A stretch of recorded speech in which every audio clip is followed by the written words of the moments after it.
الحمد لله والصلاة والسلام على رسول الله وبعد. nin dhalinyaro ah maalin maalmaha ka mid ah ayaa gabar jeclaaday. jecel dheer ayaa dhex maray.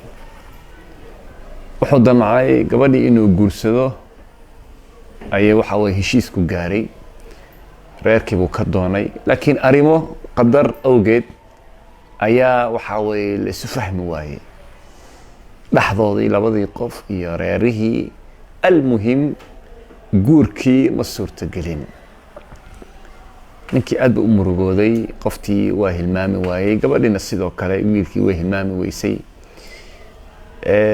ninka dhalinyarada ahaa murug badan kadib markii dambe xuniyahow saan kuma sii jiri kartide iska guurso. gabar kale ayuu waxa way doonay uu guursaday. marka gabadhan dambe uu guursanayay jacaylkii hore oo kale ma ah, laakiin maadaama wax badan uu soo maray wuxuu yidhi bal alxamdulilah iska guurso. 5 sano kadib 6 sano kadib guurkii dambe ninkii wuxuu yidhi alxamdulilah, ilaahay baa guurkii hore waagii iga reebay, waayo hadda alxamdulilah wax badan baa ii kala baxay. gabadhii waxay noqotay gabar muslimad ah oo mu'minad ah, wanaagsan, marwo wanaagsan oo akhlaaq leh, ninkeeda adeecda sida nabiga sallallahu alayhi wasallam uu sheegay. ilmaheeda waxa way si fiican u korisa. gurigii wuxuu noqday guri iimaan leh, guri islaam ah. ninkii waa nastay kasoo alxamdulilah.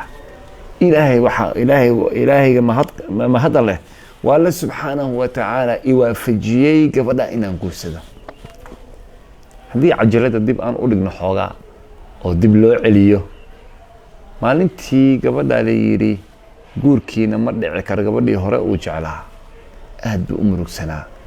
6 sano kadib gabadhan kale waxay noqotay gabadha ugu jecel yahay oo uusan rabin wax kale inuu waxa way ku bedeshto.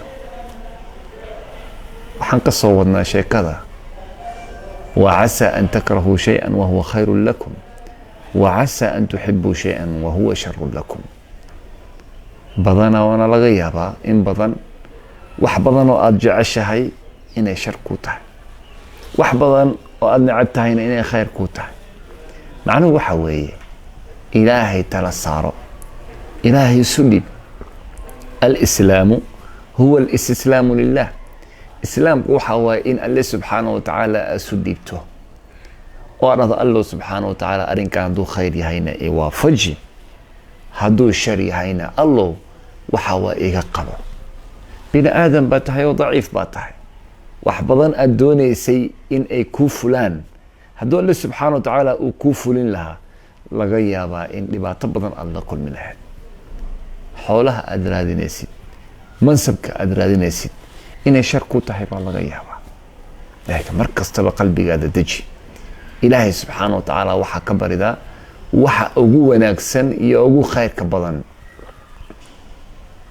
nabiga salawaatu rabbi wasalaamu calayhi ducooyinka uuna baraa ka mid ah in alle subxaanahu wa tacaala aad umuurahaada u dhibato. yaa xayu yaa qayuum biraxmatika astagiith aslix lii sha'ni kullah. ilaahu arrimahayga oo dhan ii wanaaji, adiga oge. waayo alle subxaanahu wa tacaala waa caliim. alle subxaanahu wa tacaala asaga ogsoon waxa soo socda iyo xaaladda aad ku jirtid iyo wax kasta oo adduunka ka dhacaya umuuraha. ilaahay baa ogsoon. ilaahay tala saaro. waman yattaqi llaha yajcal lahu makhraja wayarzuqhu min xayثu laa yaxtasib waman yatawakkal cala allahi fahuwa xasbu. qofka alle subxaanahu wa tacaala tala saarta, ilaahay baa ku filan. marka ilaahay baa kugu filane ha degdegin. haddaa wax heli weysid qadar allah maa shaa facal. farqiga u dhexeeya muslimka iyo qofka aan muslimka ahayn waa qadarta.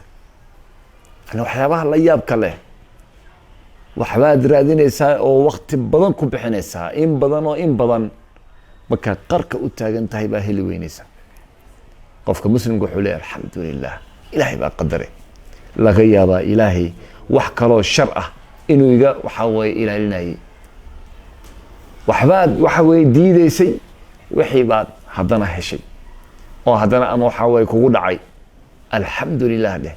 وعسى أن تكرهوا شيئا وهو خير لكم. كمسلم قفك مؤمن نولشي سوى دقن تحي قلبي سوى دقن يحي حالكي سوى وناكسن يحي وايو أريميه سؤالن الله سبحانه وتعالى أيو أديبتها قلبي سؤالن حق الله أيو جراه تانا وحين حسوسينيسا حديث كان النبي صلوات ربي والسلام عليه عجبا لأمر المؤمن إن أمره كله خير. لا يابضنا أرنك مؤمنك أمر كيسو لنبوا خير إن أصابته سراء شكر فكان خيرا له. النبي صلى الله عليه وسلم عليه وحوليه هدي قفك مسلم كمؤمن وح كفر تابطه أما أصيب وح وناكسا شكر إلهي بك شكريا فكان خيرا له خير بواتا.